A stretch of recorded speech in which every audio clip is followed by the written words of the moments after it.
इनके लबे रंगी की निछावर थी कि जिसने मोहम्मद बिलाल रज़ा मालूम यह करना चाहते हैं, आला हज़रत अज़ीमुल बरकत का एक शेर है, काश महशर में जब उनकी आमद हो और भेजें सब उनकी शौकत पे लाखों सलाम। तो इस पर एतराज़ ये है कि आला हज़रत को अगर हुज़ूर अलैहिस्सलाम का यकीनी तौर पे मालूम था महशर में आना, तो उन्होंने ये काश इस्तेमाल क्यों करा कि काश उनकी आमद हो। क्या उनको यकीन नहीं था आला हज़रत को कि हुज़ूर अलैहिस्सलाम शफ़ात के लिए आएंगे? एतराज़ इस शेर पे ये है। तो इसका दरअसल जवाब ये है मोहम्मद बिलाल भाई कि जो लफ्ज़ काश इसमें लगा हुआ है ये पहले मिसरे के लिए नहीं है बल्कि दूसरे मिसरे के लिए है। इसको मैं अभी एक मिसाल के तौर से आपको समझाता हूँ कि कभी कभी फ़न शायरी में ऐसा होता है कि बात जो पहले मिसरे की होती है वो वहाँ मुकम्मल नहीं हो रही होती, बल्कि उसके अल्फाज का ताल्लुक़ दूसरे मिसरे के साथ होता है। इसी तरह आला हज़रत ने एक और मकाम पर भी फरमाया है कि अहले सुन्नत का है बेड़ा पार असहाबे हुजूर। ये एक लाइन मुकम्मल हो गई। अगली लाइन में कहा कि नज्म है और नाव है इतरत रसूलुल्लाह की। हालांकि पहली लाइन को सुनने पर कोई उसका मायना बज़ाहिर नज़र नहीं आ रहा कि अहले सुन्नत का है बेड़ा पार असहाबे हुजूर।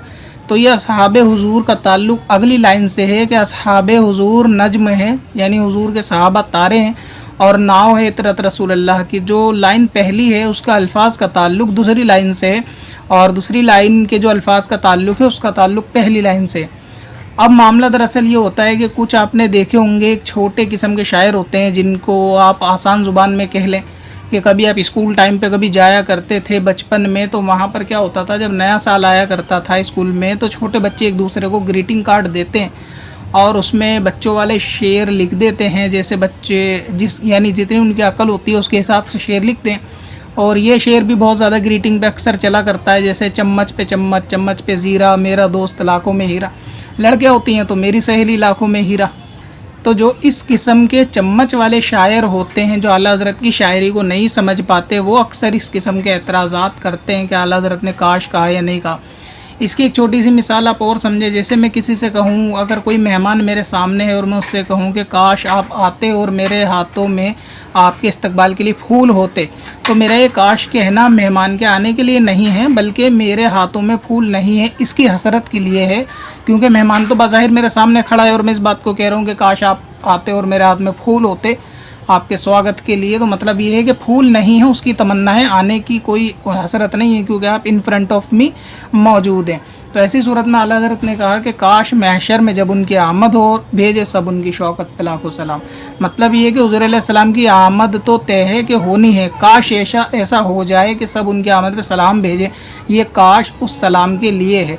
बाकी जिनको समझ में नहीं आती आला हज़रत की शायरी तो आप समझ जाएं कि वो चम्मच वाले शायर हैं जो अक्सर आला हज़रत की शायरी पे एतराज़ वगैरह करते हैं। ऐसे शायरी ना समझने वाली बात तो आला हज़रत के बहुत सारे अशार ऐसे हैं जो आम आदमी को जल्दी समझ में नहीं आते। आला हज़रत अज़ीमुल बरकत ने एक मकाम पर ये भी फरमाया, शर खैर शोर शोर शरर दूर नार नूर बुशरा की बारगाह ये खैरुल बशर की है।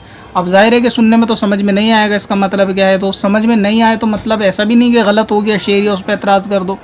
इसी तरह आला हज़रत ने एक और मकाम पे भी ज़मीन व ज़मा तुम्हारे लिए इस पूरा कलाम के आप अशार अगर देखेंगे तो बहुत से ऐसे अशारे समझ में नहीं आएंगे। मिसाल के तौर पे ये मरहमतें ये कच्ची मतें ना छोड़ी लतें ना अपनी गतें कसूर करे और इनसे भरे कसूर जिना तुम्हारे लिए। अब समझ में तो ये भी नहीं आने का अक्सर के अल्फाज क्या हैं, तो समझ में नहीं आओ तो सीधा सबसे आसान है कि एतराज़ कर दो। इसके पीछे की दरअसल वजह भी यही है कि एतराज़ हमारे में फ्री ऑफ कॉस्ट है, कोई इस पर टैक्स या GST वगैरह तो नहीं है, तो जिस पे दिल चाहता है वो एतराज़ कर देता है। यही मामला अक्सर वहाबियों का भी है कि शेर समझ में ना आया एतराज़ कर दो, क्योंकि फ्री की चीज़ है एतराज़ करना।